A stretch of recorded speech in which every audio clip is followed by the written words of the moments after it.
Who are you and why are you here? Well, I am Ashton Pfizer. I am a talent brand creative.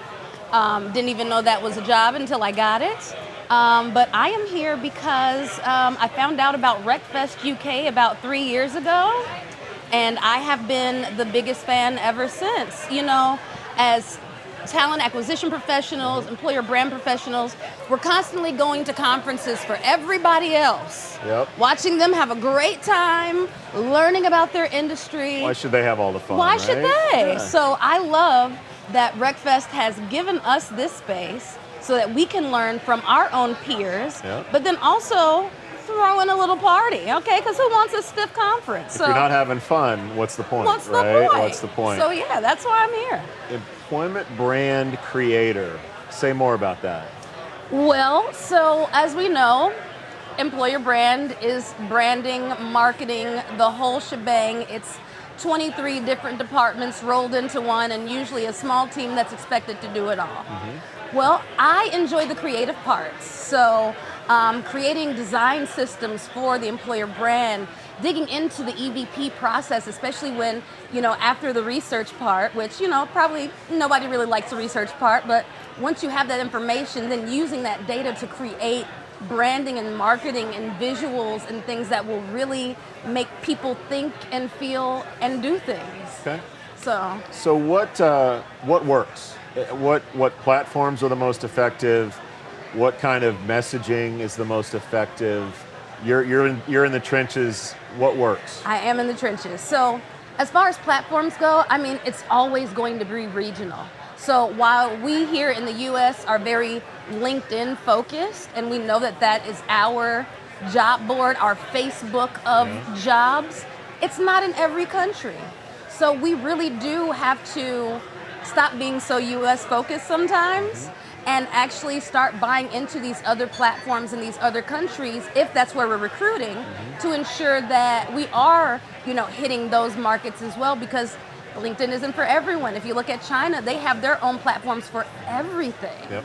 So yes, LinkedIn is great for here. Indeed is fantastic. Glassdoor for your reviews. But if you're a global company, you have to start branching out to those other job boards. You know, in China you have Bilibili. You have, there's another one called Red, which is like their Twitter. And then other countries it's the same thing. So if we're talking about messaging, I assume that it's not a cookie cutter. Our message in the It U.S. should is the same. never. So and talk even about your how U.S. you. messaging should be Okay, talk different about based on that. your U.S. audience. How is it different, and how did you come to that conclusion? Well, you know, when you look at people, everyone is different. You know, and you really have to start thinking about what are people's needs. And it can be a wide array, so then you have to start drilling down to your own niche. But you really have to be focused on what people want, learning what they're asking. I mean, there's a whole website out there, it's called Ask the Public. Yep. If you really want to know what people are looking for, asking for, type it in. You can get the answers, but that's what you need to focus on. What are their pain points? What are they looking for from employers? What are their everyday issues that they're having, and how could being employed at your company solve that for them? So you have to drill down to that, because also it's going to be different for different people, different communities, different regions, different localities. So you're going to have to drill down, figure out what that specific group needs that you're trying to attract, and truly, just like we tell candidates to tailor their resume for the individual job, do the same for your messaging for that individual community, for that individual skill set. You have to drill down and speak their language and meet them where they are. Yep.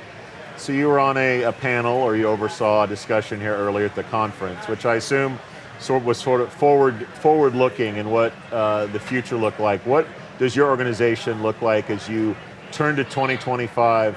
What does branding look like? Is it more of the same? Is it changing? Talk to us about that. It is absolutely changing. Branding is absolutely changing as we move forward. What we're seeing is another shift in the market. So, you know, during the pandemic, we went through the great resignation or the great migration or whatever people want to call it.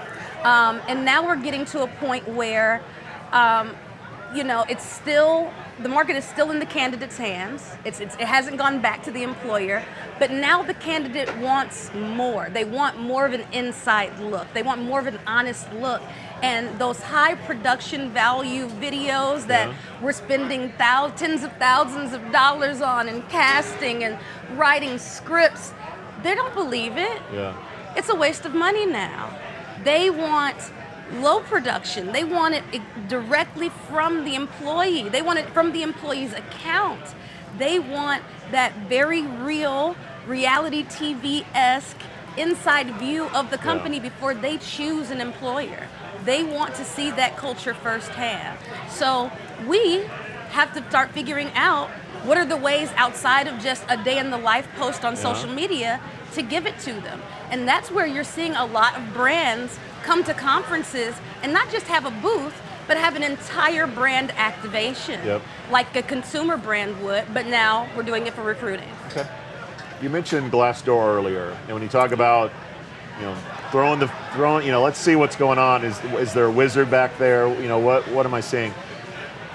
I have a viewpoint that Glassdoor and expecting people to write paragraphs about a company is a little bit antiquated. I see more and more TikToks about people don't care about anonymity. They're going to trash a company. They're going to record a corporate call about layoffs. How do you look at that brave new world of I guess courage and just throwing aside the social norms of talking about a company? I absolutely applaud it. Yeah. I hope it forces companies to lean into more transparency because that's what people want. Like I said, they're tired of the scripted, paid actors, stock photography, production that we continue to give them. They want the real. And if we're not going to give it to them in a space where we can control it, they're going to go find it someplace else. So you might as well get into it so that you can get ahead of that messaging before your detractors or someone who has a bad experience gets out there and creates the brand for you. Because if you don't tell your story, somebody else will. Yeah. I love your comment about stock footage and stock photos. When you look at diversity, equity, inclusion in your organization, what is your strategy around that and some of the tactics you utilize to make sure you're casting as wide a net as possible? Absolutely. I know for us, it's all about absolutely widening the net. And that's why I love working for companies that have decided to either go hybrid or remote, because that gives us more space to look for more talent in places where we normally wouldn't look. So if we're just restricted to San Jose, Sunnyvale, New York, these major cities that I can barely afford, we're missing out on talent that's out there in Nebraska, in Iowa. Just because they're in middle America doesn't mean they don't have the skill sets. So I think it's great. I think the pandemic did us a favor because it allowed us to open up to really look at everyone out there instead of those that have just concentrated into those major tech hub cities. So when I think about DEI, it's really not just about race and those boxes you check. It's about diversity of thought. It's about, okay, we have someone from San Jose, probably grew up in San Francisco, has that city mindset, but now we brought somebody in that grew up in the plains of Nebraska, and they're coming from a totally different mindset, and now we can make better tools because now we have more people with more perspectives to give us that input that we need to make things for everyone. Yeah. You're such a ray of sunlight. Thanks for sitting down with me today. Absolutely. Thanks for inviting me. You bet. For any listeners, viewers out there that want to connect with you, learn more about your company, where do you send them? HeyAshton.com or at HeyAshton on every social platform you can find. That's me. All right. Enjoy the rest of the day. All right, you too. Thanks.